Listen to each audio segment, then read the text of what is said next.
Hello बच्चों, अपन ने third lesson का 5th पार्ट कर लिया था। आज अपन थर्ड लेसन का 6th पार्ट कर रहे हैं, डेवलपमेंट ऑफ सीड। बीज का परिवर्धन, कि जो बीज है उसका विकास या परिवर्धन किस प्रकार से होता है।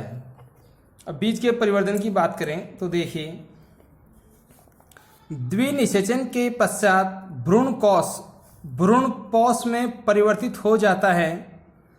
बीजांड से बीज व अंडाशय से फल बनता है। अब देखिए, जो द्विनिषेचन की प्रक्रिया होती है, यह द्विनिषेचन की प्रक्रिया आपने देखा कि जो एम्ब्रियो सेक या भ्रूण कोश है, उस भ्रूण कोश के अंदर दो नर युग्मक होते हैं। दोनों नर युग्मक है वो एक द्वितीय केंद्रक से और एक अंड कोशिका के साथ में संयोजित होता है, इसलिए उसे अपन 2 बार निषेचन की प्रक्रिया होती है, इसलिए उसे द्विनिषेचन कहते हैं। जो एम्ब्रियो सेक है वो एंडोस्पर्म में परिवर्तित हो जाता है, यानी भ्रूण कोश में परिवर्तित हो जाता है। जो बीजांड होता है उस बीजांड से बीज बन जाता है, और जो अंडाशय होता है अंडाशय से फल बनता है या फल का निर्माण होता है।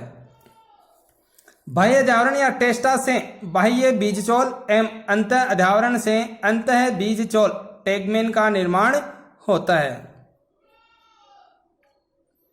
जो बाह्य अध्यावरण 2 प्रकार के होते हैं, एक अंत अध्यावरण और दूसरा बाह्य अध्यावरण। बाह्य अध्यावरण है वो बाह्य बीजचोल का निर्माण करेगा, अंत अध्यावरण है वो अंतः बीजचोल का निर्माण करता है। बाह्य अध्यावरण को अपन टेस्टा और अंत अध्यावरण को अपन टेगमेन कहते हैं। आगे देखिए, बीजांड काय प्राय भ्रूण कोश के परिवर्धन के बाद नष्ट हो जाता है, परंतु कभी कभी परिपक्व बीज में भ्रूण कोश के चारों ओर एक पतली परत के रूप में रहता है, तो इसे परिभ्रूण कोश कहते हैं। देखिए, जो बीजांड का या न्यूक्लियस होता है वो अधिकांश पादपों के अंदर भ्रूण कोश का जैसे ही परिवर्तन होता है तो नष्ट हो जाता है, लेकिन कुछ पादपों के अंदर वो क्या होता है कि एक पतली झिल्ली के रूप में रहता है। भ्रूण कोश के चारों ओर एक पतली झिल्ली के रूप में रहता है, तो इसे अपन परिभ्रूण कोश कहते हैं। बीजांड व्रंत से बीज का व्रंत बनता है। जो बीजांड का व्रंत होता है उससे जो बीज का व्रंत बन जाता है। आगे देखिए, कुछ पादपों में बीजांड के चारों ओर एक मांसल आवरण मिलता है जिसे एरिल कहते हैं, जैसे लीची का खाने योग्य भाग। अब जो बीजांड होता है उस बीजांड के चारों ओर खाने वाला भाग, जो न्यूक्लियस है वो खाने वाले भाग के अंदर परिवर्तित हो जाता है, तो खाने वाला भाग मिलता है जिसे अपन एरिल कहते हैं। जैसे अपन लीची की बात करें तो लीची का जो ऊपर का आवरण छिलका उतारते हैं तो उसके बाद खाने वाला भाग रहता है, उसके बाद में बीज आता है।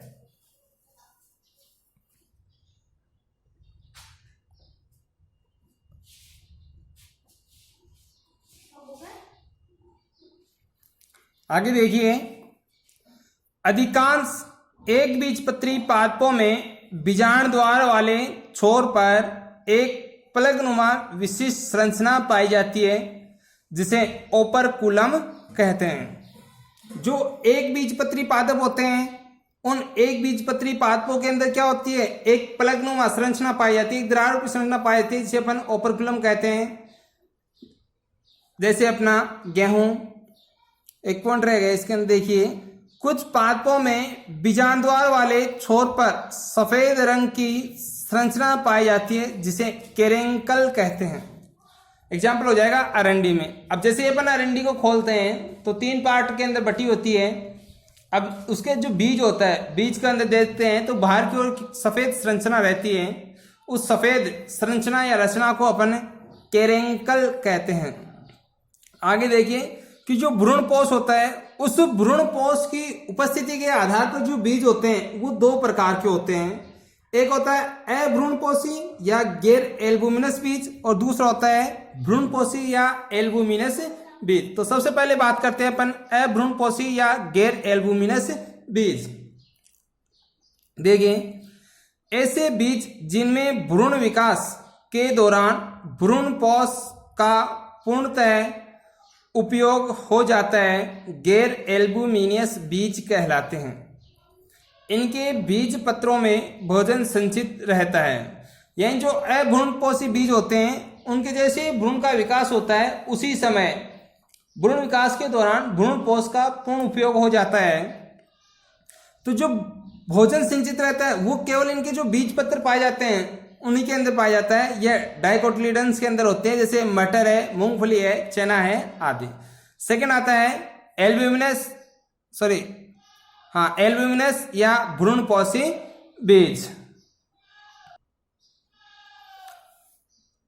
एल्ब्यूमिनस बीजों की बात की जाए तो देखिए ऐसे बीज जिनमें भ्रूण विकास के दौरान भ्रूणपोष का पूर्णतः उपयोग नहीं हो पाता है तथा भ्रूणपोष का कुछ भाग शेष रह जाता है। एग्जाम्पल आएगा गेहूं, मक्का, बाजरा, सूरजमुखी, अरंडी आदि। अब देखिए एल्ब्यूमिनस या भ्रूणपोषी बीज है, इनके अंदर क्या होता है कि जो बीज होते हैं भ्रूणपोष के अंदर विकास, जैसे भ्रूण का विकास होता है उसी समय भ्रूणपोष का पूर्णतः उपयोग हो जाता है, तो इन्हें अपन भ्रूणपोषी बीज कहते हैं। जैसे पूर्ण उपयोग नहीं होता है उन्हें अपन भ्रूणपोषी बीज कहते हैं, जैसे गेहूं, मक्का, बाजरा, सूरजमुखी, अरंडी आदि। आगे आता है अपना फल का विकास या डेवलपमेंट ऑफ फ्रूट। अब देखिए कि फल का विकास है वो किस प्रकार से होता है। तो देखिए निषेचन के पश्चात बीजांड से बीज व अंडाशय भित्ति से फल भित्ति का निर्माण होता है। यानी जैसे ही निषेचन की प्रक्रिया होती है तो निषेचन की प्रक्रिया के फलस्वरूप जो बीजांड होता है, बीजांड से बीज का निर्माण होता है, अंडाशय से फल का, और जो अंडाशय की भित्ति होती है उससे फल भित्ति का निर्माण होता है। निषेचन के बाद अंडाशय से निर्मित फल को सत्य फल कहते हैं। जो निषेचन की प्रक्रिया होती है, निषेचन की प्रक्रिया के फलस्वरूप जो फल बनते हैं अंडाशय से उन्हें अपन सत्य फल कहते हैं। सेकंड नंबर पे आता है अपना असत्य फल। कुछ पादपों में फलों का निर्माण केवल अंडाशय से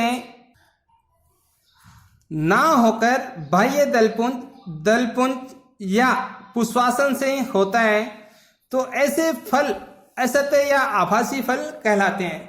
अब जैसे कुछ पादप होते हैं उनके अंदर जो फलों का निर्माण होता है वो अंडाशय के अलावा बाह्य दलपुंज और पुष्पासन के द्वारा भी होता है, तो उन्हें अपन असत्य फल कहते हैं।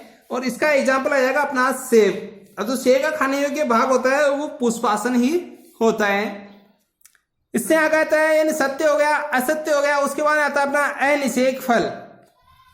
कुछ पादपों में अंडाशय बिना निषेचन प्रक्रिया के ही फल में विकसित हो जाते हैं, ऐसे फल अनिषेक फल कहलाते हैं। इस प्रक्रिया को अनिषेक फलन कहते हैं। एग्जाम्पल केला, अंगूर, पपीता आदि। अब देखिए अनिषेक फलन के अंदर क्या होता है कि कुछ पादप ऐसे होते हैं जिनके अंडाशय वो बिना निषेचन के सीधे ही फल में परिवर्तित हो जाते हैं, तो उन फलों को अपन अनिषेक फल कहते हैं। जैसे केला है, पपीता है, अंगूर है आदि इसके एग्जाम्पल होते हैं। फिर आता है अपना प्रेरित अनिषेक फलन। अब प्रेरित अनिषेक फलन यानी कि जो निषेचन के बिना ही फलों को प्रेरित किया जाता है पुष्पों की वो बिना निषेचन के फल के अंदर परिवर्तित हो जाए। देखिए वर्तिकाग्र पर वर्धी हार्मोन जिब्रेलिन ऑक्सिन के छिड़काव से भी अनिषेक फल बनाए जाते हैं। इसे प्रेरित अनिषेक फलन कहते हैं। अब कुछ पादपों के अंदर क्या होता है, कुछ पादपों के अंदर क्या होते हैं कि जो पुष्प होते हैं पुष्प की वर्तिकाग्र के ऊपर यदि पादप जो वर्धी हार्मोन होते हैं ऑक्सिन जिब्रेलिन इनका छिड़काव कर दिया जाए तो इनके अंदर जो अंडाशय है वो बिना निषेचन के ही फल के अंदर परिवर्तित हो जाता है। इसलिए इसे अपन प्रेरित अनिषेक फलन कहते हैं। आगे का जो नेक्स्ट वीडियो आएगा उसके अंदर अपन करेंगे पीडी एकांतर अल्ट्रेशन ऑफ जनरेशन।